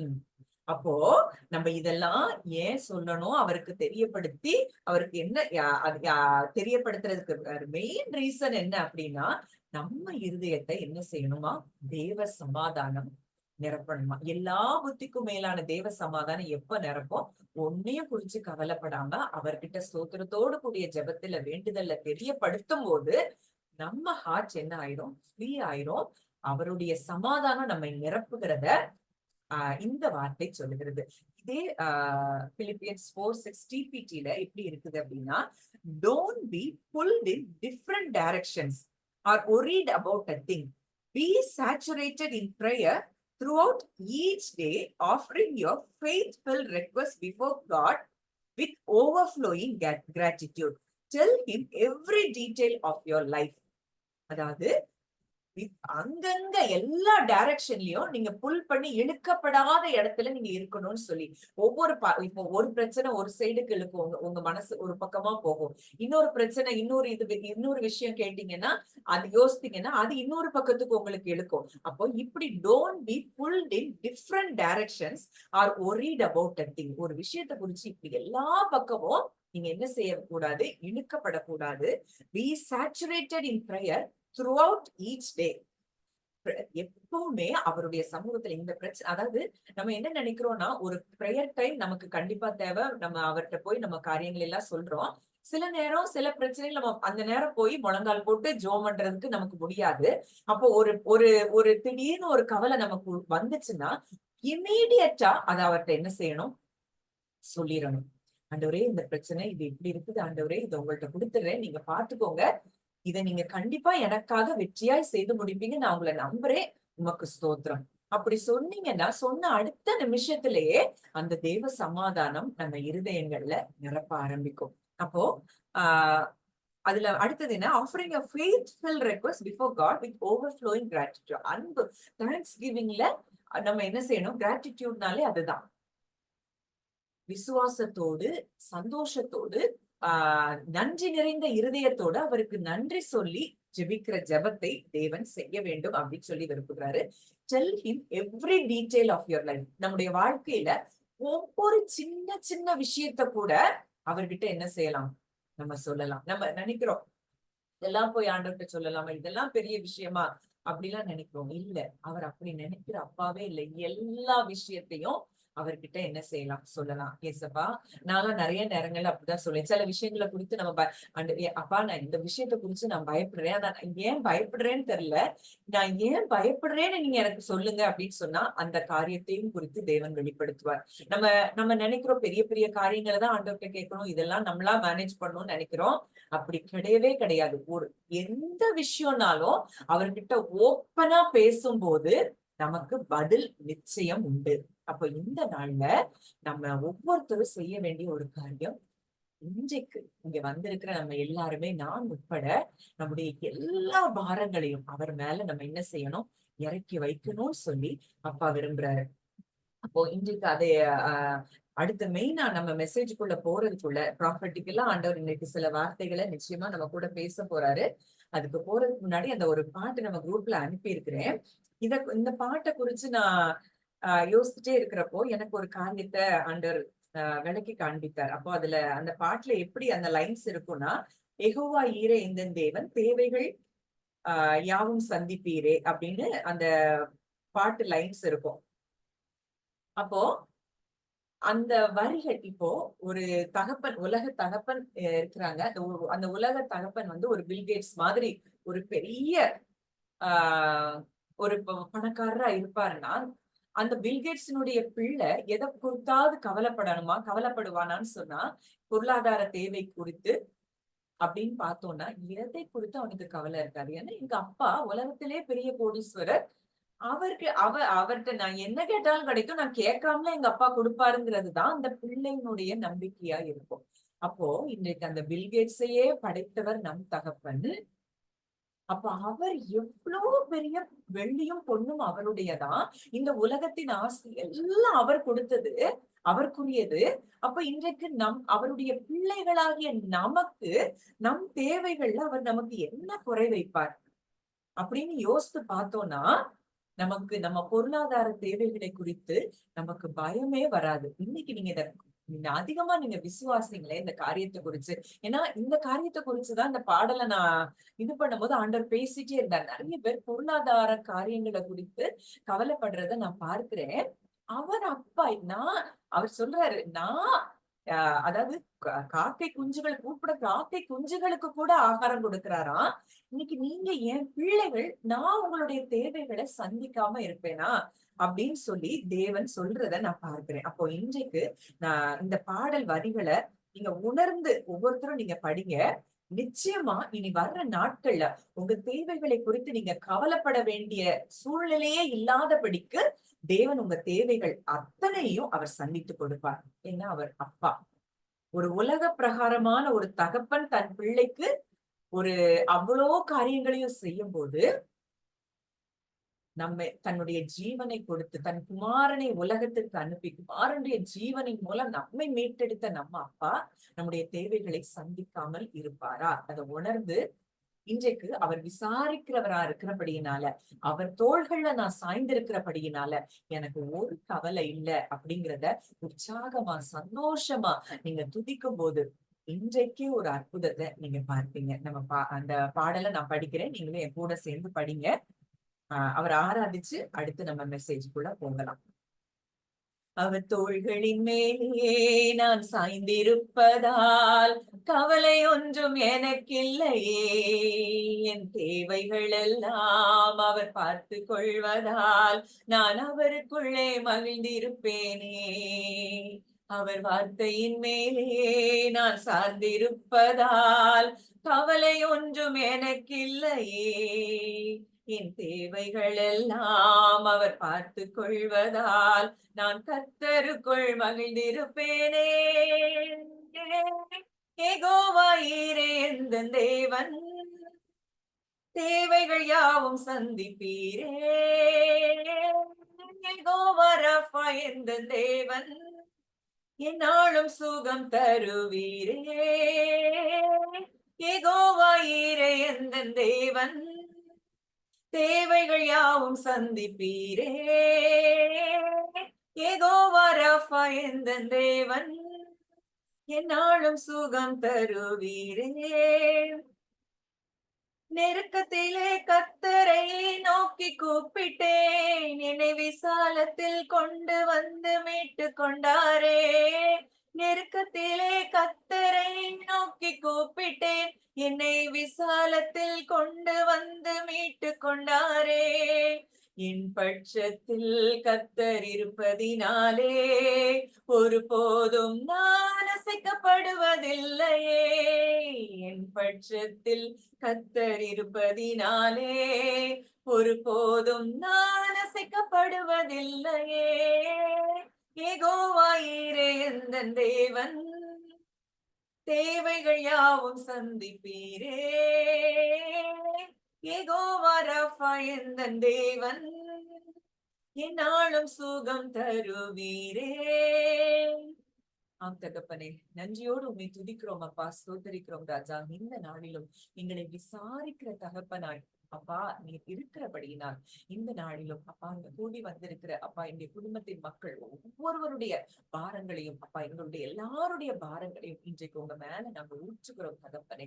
இன்றிலிருந்து அப்பா எல்லா காரியங்களும் நீர் பொறுப்பெடுத்துக் கொள்கிற தயவுக்காய் நன்றி செலுத்துகிறோம். இவ்வளோ நாளும் ஒருவேளை இந்த ஞானம் இந்த அறிவு எங்களுக்கு இல்லாததுனால எத்தனையோ காரியங்களை குறித்து கவலைப்பட்டு கொண்டிருந்தோம் தகப்பனே. ஆனால் இன்றைக்கு எங்களுடைய கவலைகளை விசாரிக்கிற ஒரு தகப்பன் எங்களுக்கு இருக்கிறார், எங்களை கேர் பண்ணுகிற ஒரு அப்பா நீர் எங்களுக்கு இருக்கிறீர் என்கிற அந்த நம்பிக்கை எங்களுக்குள்ள விதைத்திருக்கிறபடினால இன்றிலிருந்து அப்பா ஒரு கவலையும் நாங்கள் இல்லாதபடி எல்லாவற்றையும் உங்க சமூகத்துல இறக்கி வைக்க தகப்பன் எங்களுக்கு கிருபை தரும்படியாய் நாங்கள் ஜெபிக்கிறோம் அப்பா. மீதியான இந்த நேரத்திலையும் அப்பா உம்முடைய வார்த்தைகள் மூலமாய் உம்முடைய பிள்ளைகளோடு நீர் இடைப்படுவீராக. பரிசுத்த ஆவியானவரை என்னை மறைத்து நீர் வெளிப்படும்படியாய் நான் ஜெபிக்கிறேன் கர்த்தர். அப்படியே எங்கள் ஜெபங்களை கேட்கிறதற்காய் நன்றி செலுத்துகிறோம். இயேசுவின் மூலம் கேட்கிறோம் ஜீவனுள்ள நல்ல பிதாவே, ஆமென். அப்போ இன்றைக்கு நம்மள விசாரிக்கிற தகப்பன் அப்படிங்கிறத குறிச்சு நம்ம பார்த்துட்டே இருக்கிறோம். இதுல வேதத்துல இருந்து ஆண்டவர் எப்படி எல்லாம் தன்னுடைய ஜனங்களை விசாரித்தார்னு ஒரு சில காரியங்களை தியானிக்கும் போது இன்றைக்கு கர்த்தர் உங்க கூட நிச்சயமா இடைப்படுவார். வாசிக்கலாம். உபாகமம் 29:5-6 வசனங்கள். Deuteronomy chapter 29 verses 5 and 6. உபாகமம்.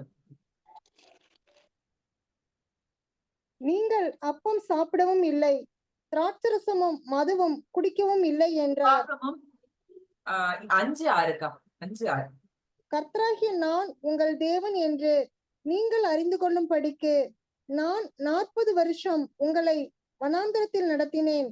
உங்கள் மேலிருந்த வஸ்திரம் பழையதாய் போகவும் இல்லை, உங்கள் காலில் இருந்த பாதரட்சைகள் பழையதாய் போகவும் இல்லை.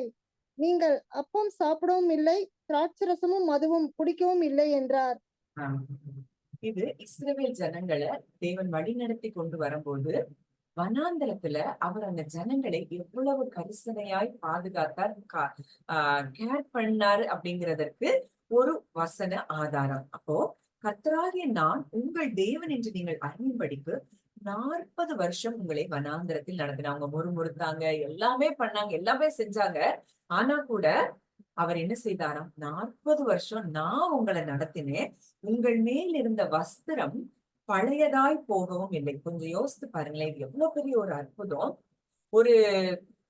ஒரு வயசு பிள்ளை ஒருவேளை அந்த எகிப்துல இருந்து வெளியே வரும்போது ஒரு வயசுல போட்ட ட்ரெஸ் அந்த 40 வருஷம் அந்த வனாந்தரத்துல 40 வயசா இருக்கணும் அந்த பிள்ளைக்கு. அது வரைக்கும் அந்த ட்ரெஸ் என்ன ஆகலையா? பழையதா ஆகல. அந்த பிள்ளை வளர வளர அந்த ட்ரெஸ்ஸும் என்ன செய்திருக்கு? வளர்ந்திருக்கு. ஏன்னா வனாந்தரத்துல எதுவும் கிடைக்காது அப்படிங்கிறது ஆண்டவர் அறிந்து வைத்திருந்தபடியினால அவர் என்ன செய்யறாரு? அந்த ட்ரெஸ் அவங்க வளர வளர ட்ரெஸ் வளருது. உங்கள் காலில் இருந்த பாதரட்சைகள் பழையதாய் போகவும் இல்லை. எவ்வளவு பெரிய ஒரு அற்புதம் யோசித்து பாருங்களேன். நம்மளாம் 2 மாசத்துக்கு மேல இப்போ ஒரு செருப்பு போட முடியல, உடனே தேஞ்சு போகுது, பிஞ்சு போகுது. ஆனா 40 வருஷம் அவங்க செருப்பு தேயாம இருக்கணும்னா அப்ப தேவன் எவ்வளவு வேலை அங்க செய்திருக்கிறாருன்னு கொஞ்சம் பார்க்கணும். அப்ப இப்படிப்பட்ட கேர் பண்ற ஒரு அப்பா நமக்கு இருக்கிறாருன்னா நம்ம எதை குறித்து கலங்க வேண்டும்? அந்த அப்பா தானே இன்றைக்கு நமக்கும் அப்பாவா இருக்கிறாரு. இன்றைக்கு அவங்களுக்கு கூட அப்பான்னு கூப்பிடுற அந்த ஸ்லாக்கியம் பெறாம இருந்ததை நம்ம பார்க்கிறோம். இன்றைக்கு நம்ம அப்பான்னு கூப்பிடக்கூடிய ஸ்லாக்கியத்தை அவர் கொடுத்திருக்கிறாருன்னா, இன்றைக்கு நம் தேவைகளை குறித்து எதை குறித்து நம்ம பயப்படணும், கலங்கணும்? இப்படித்தான் என் அப்பா இப்படிதான் இருக்கிறார், என் அப்பா இப்படித்தான் எனக்கு செய்வார்னு நம்ம உறுதியா விசுவாசிக்கும் பொழுது நிச்சயமாய் நம் தேவைகள் என்ன செய்யும், சந்திக்கப்படும். ஜார்ஜ் முல்லரை குறிச்சு இத சொல்லும் போதே எனக்கு அந்த ஞாபகம் வருது. அவர் எவ்வளவோ பெரிய ஒரு ஆர்ஃபனேஜ் நடத்தினாராம். ஒரு நாள் கூட யார்கிட்டயும் போய் அவர் கேட்டது இல்லையா. ஜெபத்துல சில நேரங்கள்ல பிள்ளைங்களுக்கு சாப்பாடு இருக்காது, டேபிள்ல எல்லாம் உட்கார வச்சிருவாராம். ஆனா டேபிள்ல உட்கார்ந்த பிறகு அவங்களுக்காக எங்கேயாவது இருந்து ஆகாரம் கிடைக்குமா? அப்ப எந்த அளவுக்கு அவங்க தேவனை சார்ந்து தேவன் மேல நம்பிக்கையா இருந்தாங்க. அவருடைய அன்பை அவங்க ருசி பார்த்ததுனால அப்படிப்பட்ட ஒரு விசுவாசம் அவங்களுக்கு இருந்தது. ஏன் அப்பா என் தேவையை நிச்சயம் சந்திப்பார். அப்ப இன்றைக்கு நம்ம ஏன் புலம்புறோம் அப்படின்னா, நம்ம அப்பாவினுடைய அன்பு நமக்கு புரியாததுனால. இத கொஞ்சம் நீங்க அத ஆழமா மெடிடேட் பண்ணி பாருங்க. அந்த ட்ரெஸ் வளர்ந்துட்டே இருக்கு. அந்த ட்ரெஸ் வளரணும்னா அந்த ட்ரெஸ்ல உள்ள அந்த அதாவது அது அந்த காலத்துல எப்படி செஞ்சாங்க நமக்கு தெரியாது. நூல் நூத்து அதெல்லாம் செஞ்சிருப்பாங்க. அப்ப அந்த எல்லாமே அது என்ன சேர்க்கணும், இன்க்ரீஸ் ஆயிட்டே இருந்துக்கணும். லென்த் இன்க்ரீஸ் ஆகுது, பிரெத் இன்க்ரீஸ் ஆகுது. செருப்பு தேயவே இல்லை. 40 வருஷம் செருப்பு தேயலைன்னா எப்படி இருக்கும், பழசா போகலன்னா? அதெல்லாம் நீங்க யோசித்து பாத்தீங்கன்னா நம்ம அப்பாவினுடைய அன்பு உங்களுக்கு புரிய ஆரம்பிக்கும் போது உங்கள் தேவைகள் ஈஸியா சந்திக்கப்படுறத நீங்க பார்க்க ஆரம்பிப்பீங்க. அடுத்ததா இன்னைக்கு நம்ம பார்க்கிறோம், ஆபிரகாமை தேவன் தெரிந்து கொண்டார் அப்படின்னு சொல்லி பார்க்கிறோம். இன்றைக்கு நம்ம யாரு, நம்மளை தேவன் எப்படி தேர்ந்தெடுத்திருக்கிறார்? எபேசியர் 1:4 பார்த்தோம். உலக தோற்றத்துக்கு முன்னதாகவே நம்ம என்ன செய்திருக்கிறாராம், தெரிந்தெடுத்திருக்கிறார். ஆபிரகாமை எப்படி தேவன் தெரிந்து கொண்டாரோ அதை விட மேலான தெரிந்து கொள்ளுதல் நமக்கு இருக்கு. இன்றைக்கு பிள்ளைகளால் நம்மளை என்ன செய்திருக்கிறார், தெரிந்து கொண்டிருக்கிறார். இந்த ஒரு வசனம் அதை குறிச்சு வாசிக்கலாம். 1 பேதுரு 2:9. First Peter chapter 2 verse 9. 1 பேதுரு 2:9.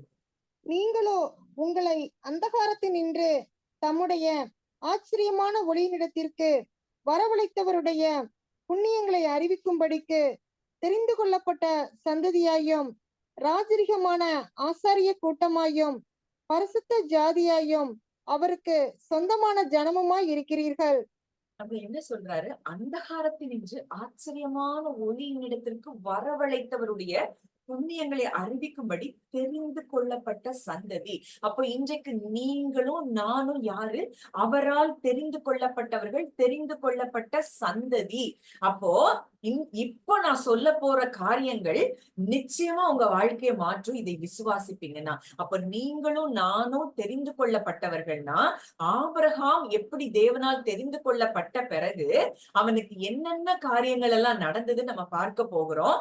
இந்த காரியங்கள் எல்லாம் நம் வாழ்க்கையிலும் நிச்சயமாய் நடக்கும். வாசிக்கலாம்.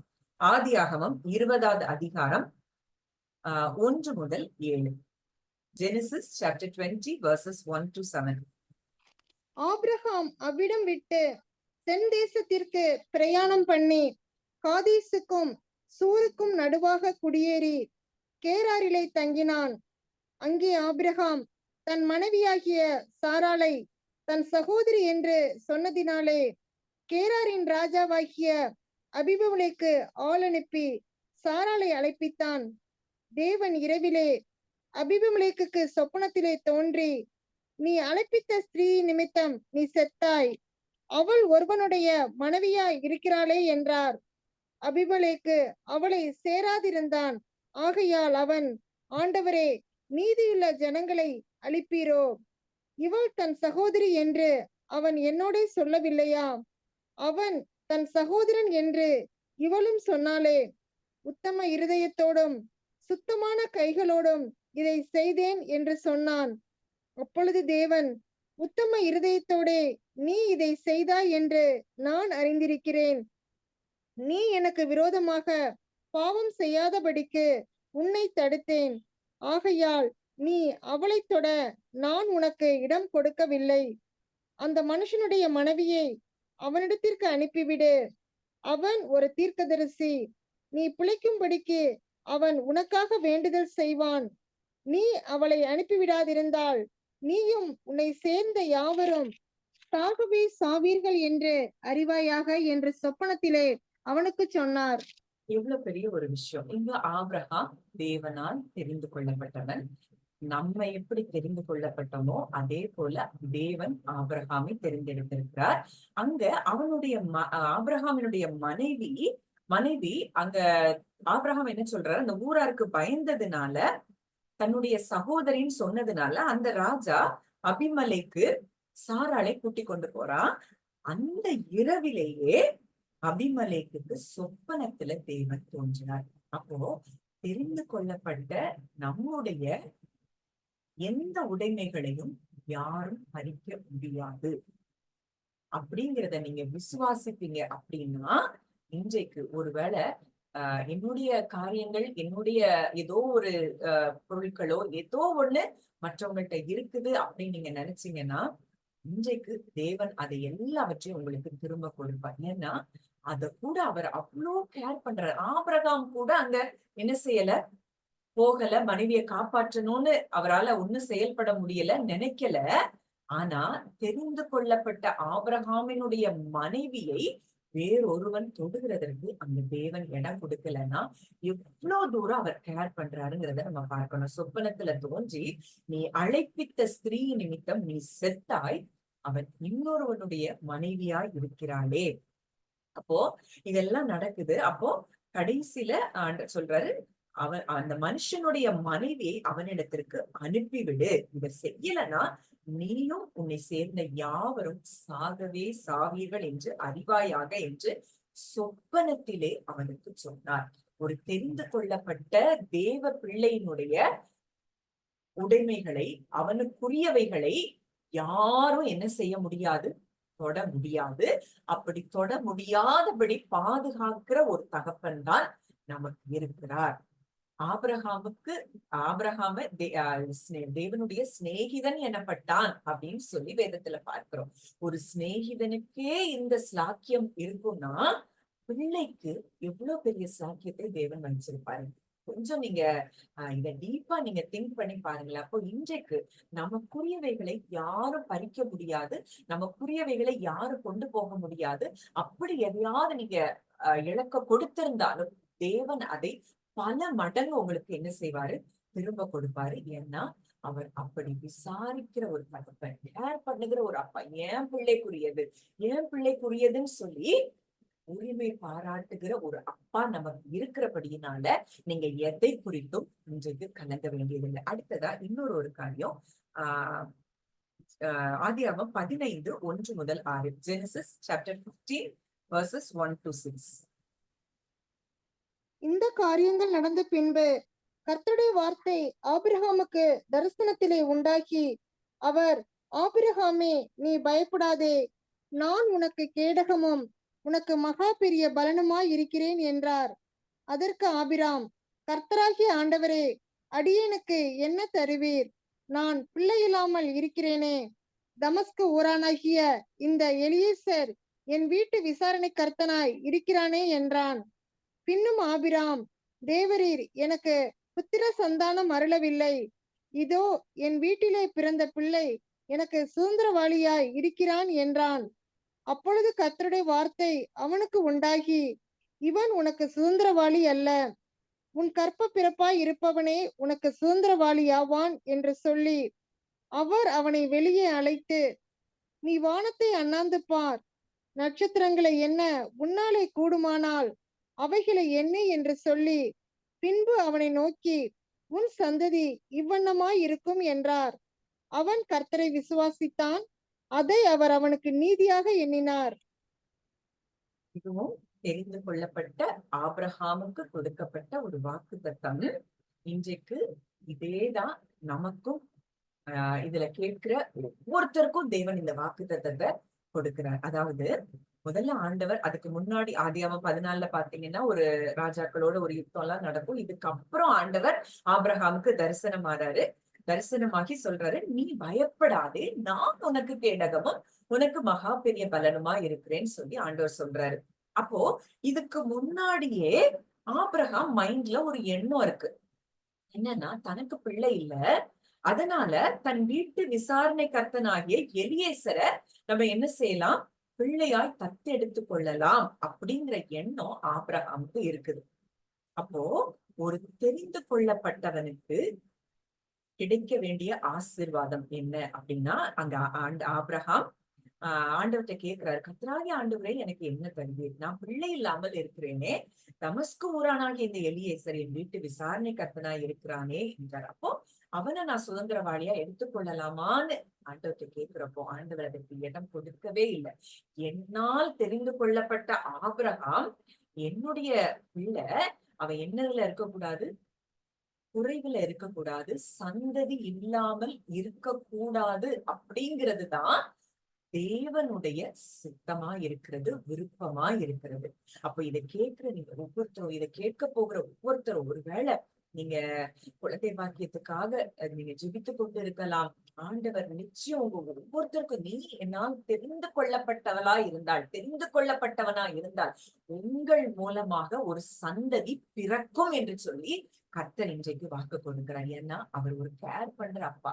ஏன் பிள்ளை புத்திர ஸ்வீகாரம், புத்திர சந்தானம் இல்லாமல் இருக்கக்கூடாதுங்கிறது தான் ஒரு அப்பாவினுடைய விருப்பம். ஏன்னா கலாத்தியர் 3:14 நம்ம பார்க்கிறோம், ஆபிரகாமினுடைய வாக்கு தத்தங்களுக்கு சுதந்திரவாளிகளாய் நம்ம இருக்கிறோமா. ஆபிரகாமுக்கு என்னென்ன வாக்கு தத்தம் கொடுக்கிறாரோ அது எல்லாம் நமக்கு என்ன செய்து உண்டு, அது கிறிஸ்துவுக்குள் ஆம் என்றும் ஆமேன் என்றும் இருக்கிறது அப்படின்னு சொல்லி பார்க்கிறோம். அப்போ இன்றைக்கு ஆபிரகாமினுடைய வாக்கு தத்தத்துக்கு சுதந்திரவாளிகளாகிய இருக்கிற நமக்கு நிச்சயம் என்ன உண்டு, சந்தானத்தினால ஆண்டவர் நமக்கு நம்ம என்ன செய்வாரா, திருப்தியாக்குவார். அப்ப சொல்றாரு, தேவரீர் எனக்கு இவன் எனக்கு சுதந்திரவாளியா இருக்கிறானே அப்படின்னு சொல்ற போது ஆண்டவர் சொல்றாரு, அவருக்கு அது வேதனையா இருக்கு.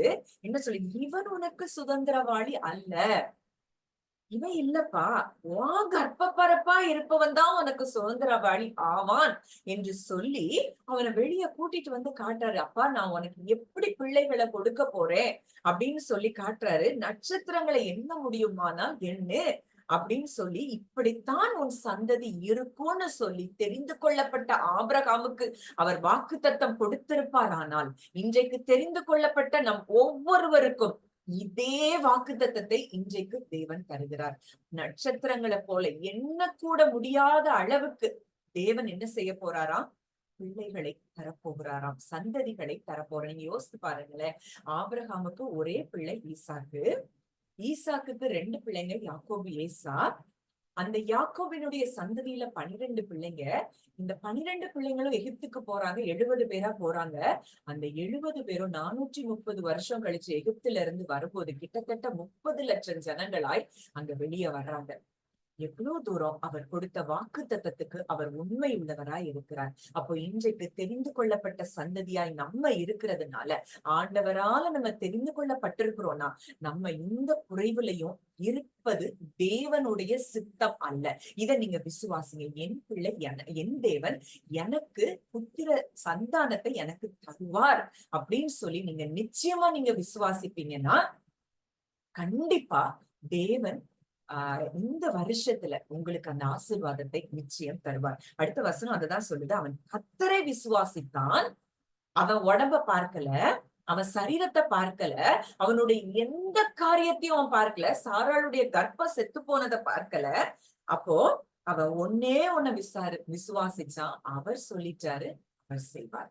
இன்றைக்கு நமக்கும் வாக்கு கொடுக்கிறார். இன்றைக்கு நம்ம தெரிந்து கொள்ளப்பட்ட சந்ததியா இருக்கிறதுனால நமக்கும் அதே வாக்கு தத்தத்தை கொடுக்கிறார். இத குறிச்சு சொல்லும் போது எனக்கு இத வாசிக்கணும்னு ஆவியானவர் வெளிப்படுத்துறாரு. இந்த வசனத்தை சொல்றேன். ரோமர் 4வது அதிகாரம் 17, 18, 19 வாசிக்கலாம். ரோமர் 4, 17, 18, 19. அநேக ஜாதிகளுக்கு உன்னை தகப்பனாக ஏற்படுத்தினேன் என்று எழுதியிருக்கிறபடி அவன் தான் விசுவாசித்தவருமாய் மரித்தோரை உயிர்ப்பித்து இல்லாதவைகளை இருக்கிறவைகளைப் போல் அழைக்கிறவருமாய் இருக்கிற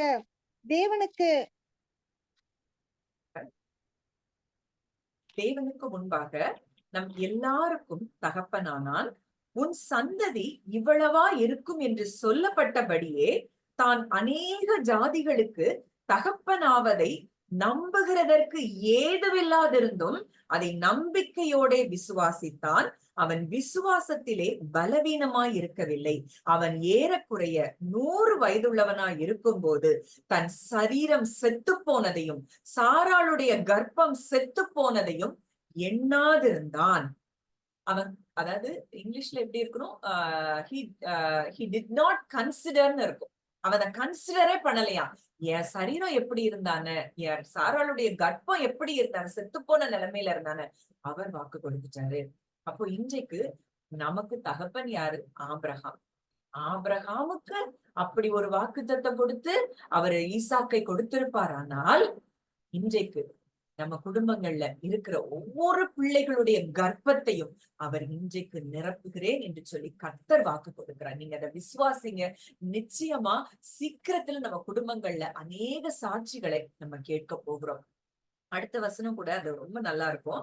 தேவனுடைய வாக்குத்தத்தத்தை குறித்து அவன் அவிசுவாசமாய் சந்தேகப்படாமல் தேவன் வாக்குத்தத்தம் பண்ணினதை நிறைவேற்ற வல்லமை உள்ளவராய் இருக்கிறார் என்று முழு நிச்சயமாய் நம்பி தேவனை மகிமைப்படுத்தி விசுவாசத்தில் வல்லவன் ஆனான். அப்ப அவன் எப்படி விசுவாசத்துல வல்லவன் ஆனானா, சூழ்நிலைய பார்க்கல, தன்னுடைய சரீரத்தை பார்க்கல, சாராளுடைய கர்ப்பத்தை பார்க்கல.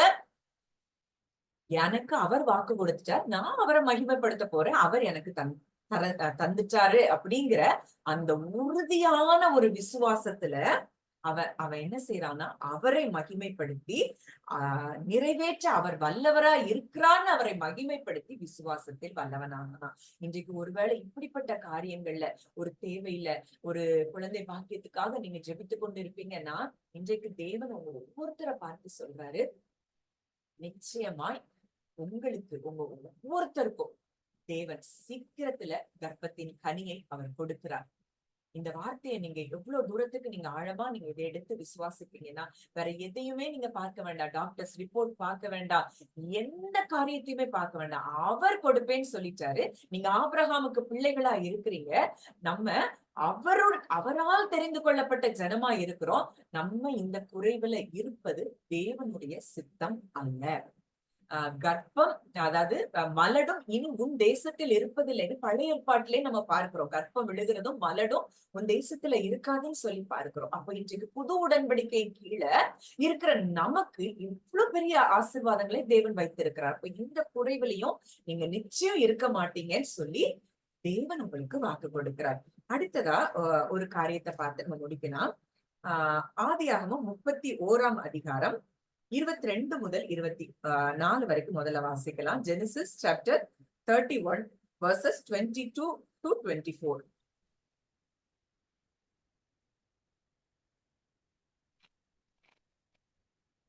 யாக்கோபு ஓடி போனது 3ஆம் நாளிலே லாபானுக்கு அறிவிக்கப்பட்டது. அப்பொழுது அவன் தன் சகோதரரை கூட்டிக் கொண்டு 7 நாள் பிரயாண பரியந்தம் அவனை தொடர்ந்து போய் கீலேயாத் மலையிலே அவனை கண்டுபிடித்தான். அன்று ராத்திரி தேவன் சீரியா தேசத்தானாகிய லாபானுக்கு சொப்பனத்தில் தோன்றி, நீ யாக்கோபோடே நன்மையே அன்றி தீமை ஒன்றும் பேசாதபடிக்கு எச்சரிக்கையா இரு என்றார். எவ்வளவு தூரம் ஆண்டவர் யாக்கோபின் மேலையும், ஆபிரகாமுடைய சந்ததி யாக்கோபு, ஈசாக்கு, யாக்கோபு, அந்த யாக்கோபின் மேலையும் தேவன் எவ்வளவு ஒரு கேர் பண்றாருன்னு பாருங்க. அந்த யாக்கோபுக்கு என்ன நடக்குதுன்னு தெரியாது. ஆனா லாபான் கிட்ட தேவன் என்ன செய்யறாரு, சொப்பனத்துல எச்சரிக்கிறாரு. நீ யாக்கோபு கூட நன்மைய மட்டும்தான் பேசணுமே தவிர தீமை ஒன்றும் பேசாதபடிக்கு எச்சரிக்கையா இரு. இதுதான் நம்ம தகப்பன். இப்படி நம்ம தகப்பனை அறிந்திருந்தோம்னா நம்ம எதை குறிச்சோம், எந்த மனுஷனுடைய வார்த்தைகளை குறிச்சோம் நம்ம என்ன செய்ய தேவையில்லை, கலங்க தேவையில்லை. அவ்வளோ இன்டிமேட்டா நம்ம அப்பா நம்மளை நேசிக்கிறார். கொஞ்சம் யோசித்து பாருங்க. இது பழைய ஆபிரகாம் கூட பண்ண உடன்படிக்கையின் அந்த நாட்கள். அப்பவே ஆண்டவர் இவ்வளோ தூரம் அன்பு வைத்து தன்னுடைய பிள்ளைக்காக, தன்னுடைய ஆபிரகாமுக்கு பண்ணின அந்த உடன்படிக்கைக்காக அவ்வளோ உண்மையா இருந்தார்னா, இன்றைக்கு அவருடைய ரத்தத்தை கொடுத்து வெளியேற பெற்றவர்கள் நம்ம மீட்டெடுத்திருக்கிறாரே, நம்ம குறிச்சு எவ்வளவு தூரம் அவர் கரிசனையா இருப்பார்.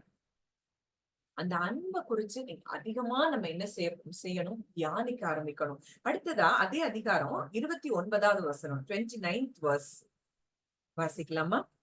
உங்களுக்கு பொல்லாப்பு செய்ய எனக்கு வல்லமை உண்டு.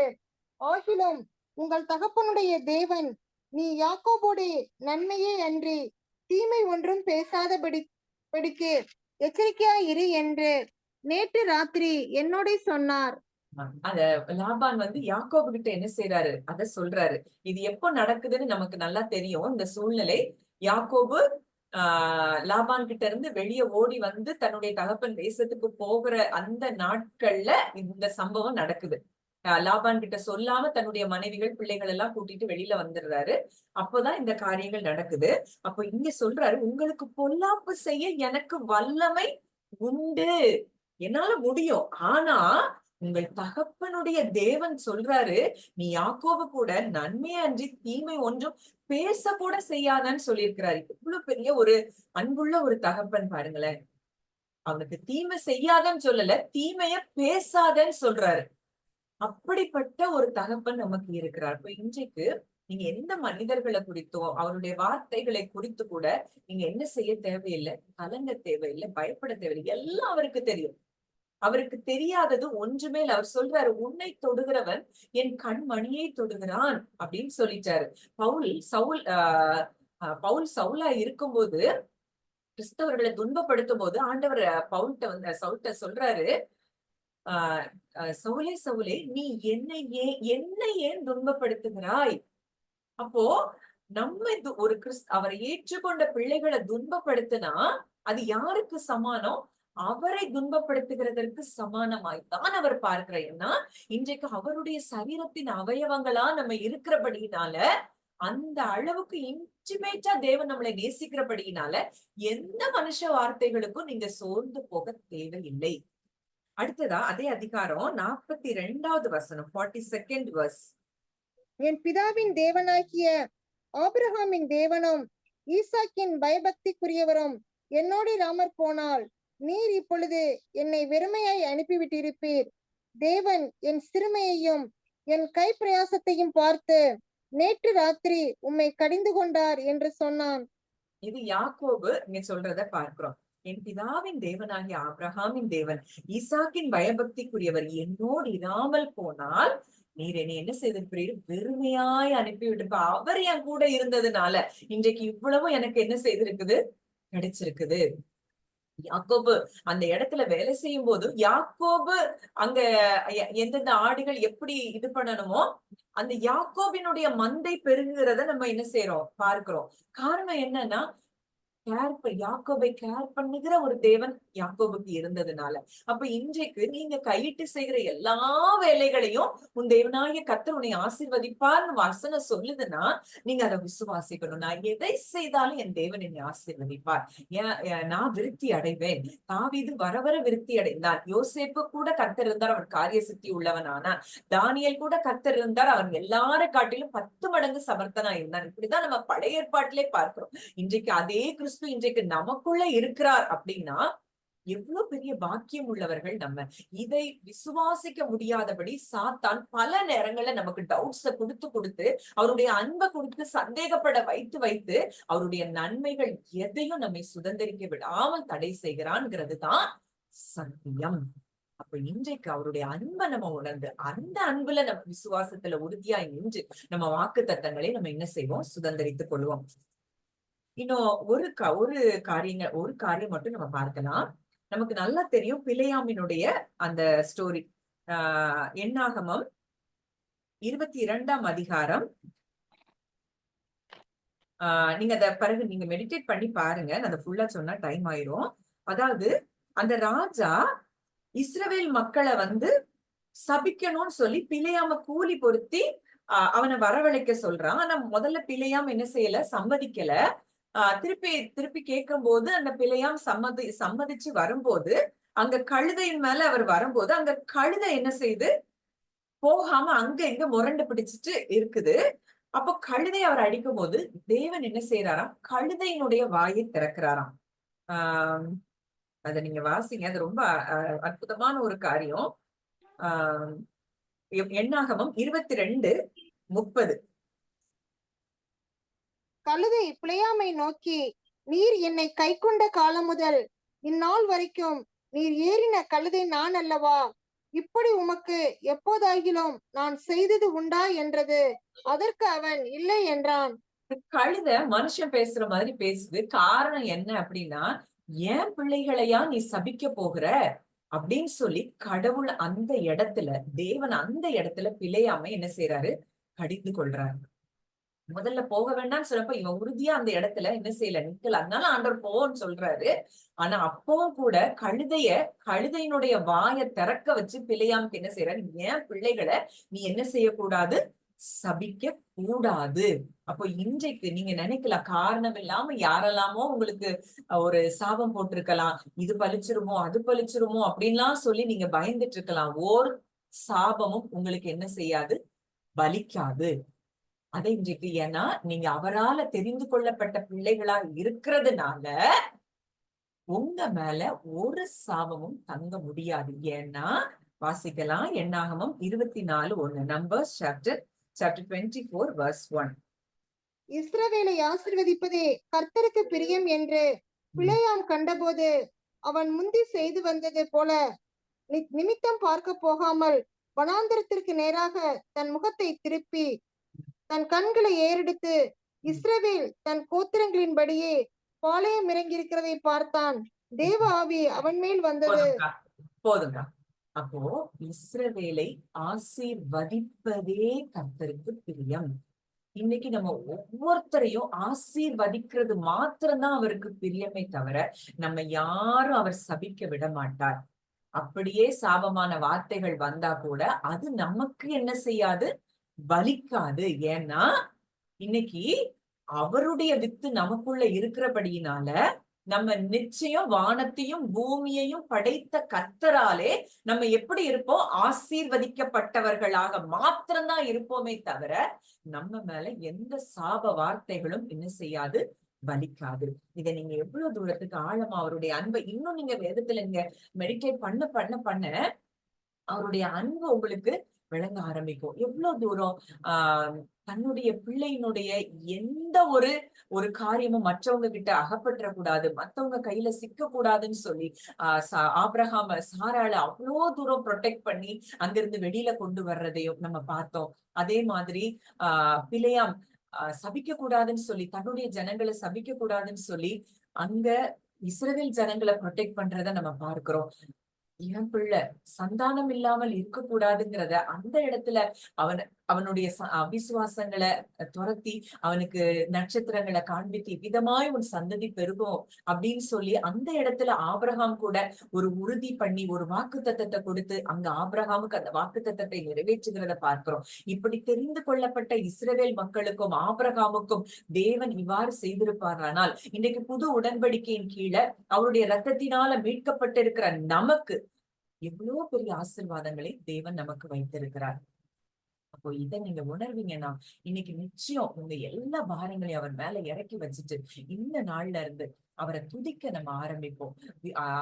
அந்த நம்ம ரோமர் 4 வாசிச்சோம், ரோமன்ஸ் சாப்டர் 4 நம்ம கடைசி பகுதிகளை நம்ம வாசிக்கும் போது தேவன் வாக்குத்தத்தத்தை நிறைவேற்ற வல்லவரா இருக்கிறார் என்று முழு நிச்சயமாய் நம்பி அப்படின்னு சொல்லி பார்க்கிறோம். அவரை மகிமைப்படுத்தி விசுவாசத்தில் வல்லவனானார். இன்னையில இருந்து நம்ம இந்த காரியத்தை செய்வோம். தேவன் எனக்கு செய்யப்படுற, நான் சூழ்நிலையை பார்க்க போறது இல்ல, மனிதர்களுடைய வார்த்தைகளை பார்க்க போறது இல்ல, எந்த காரியத்தையும் நான் பார்க்க போறது இல்ல. அவர் சொல்லிட்டார், அவர் செய்வார், அவ்வளவுதான். அப்ப அந்த இடத்துல அந்த ஸ்டாண்ட்ல இருந்து நம்ம என்ன செய்ய போறோம், இனிமேல் நம்ம ஜெபங்கள் அப்படியாய் மாற வேண்டும் என்று சொல்லி தேவன் விரும்புகிறார். இந்த வார்த்தையின் மூலம் கர்த்தர் ஒவ்வொருத்தரையும் நிச்சயமா ஒவ்வொருத்தர் கூடயும் நிச்சயமா பேசியிருப்பாரு நான் நம்புறேன். கர்த்தர் தாமே இந்த வார்த்தையின் மூலமாய் உங்க ஒவ்வொருவரையும் ஆசீர்வதிப்பாராக. ஜெபிக்கலாம். அன்பின் பரலோக தகப்பனே, நன்றியோடு உண்மை துதிக்கிறோம், ஸ்தோத்தரிக்கிறோம். அப்பா தகப்பனே, இந்த அருமையான ராத்திரி வேளையிலும் கூட கர்த்தாவே நீர் எங்களோடு இடைப்பட்ட உங்களுடைய வார்த்தையின்படி எங்களுக்காக ஒரு அப்பா கேர் பண்ணுகிற ஒரு அப்பா நீங்க இருக்கிறீங்கப்பா. எல்லாவற்றையும் குறித்து கேர் பண்ற ஒரு அப்பா நீங்க இருக்கிறீங்கப்பா.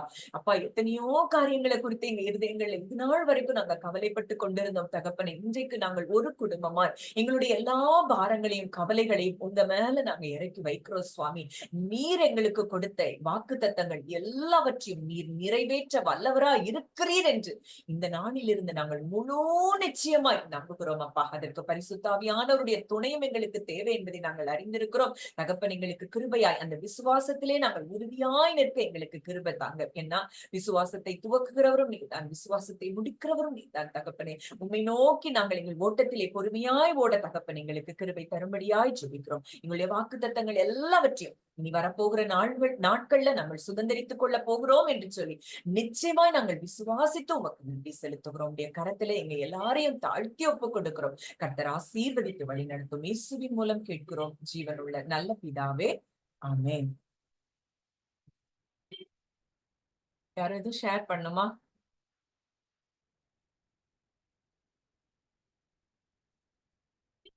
ஓகே, நெக்ஸ்ட் வீக் பார்ப்போம்.